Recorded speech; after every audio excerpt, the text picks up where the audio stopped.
Can we fix the roads now?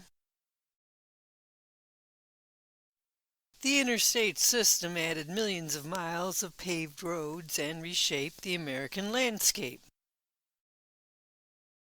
Prior to the 1950s, most of the roads outside of town were unpaved, dirt. After World War II, the United States entered a period of road construction. The interstate highways allowed people to travel further. The communities built in the 50s and the 60s were mostly located outside of the urban areas. They became the suburbs. This vast network of interstate and roads needs regular maintenance. The bridges and roads require teams of people to inspect, maintain, and repair them. The Infrastructure Bill of 2021 provides funding to repair these bridges and roads.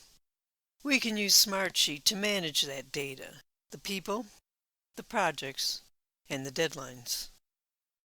Let's put Smartsheet to work.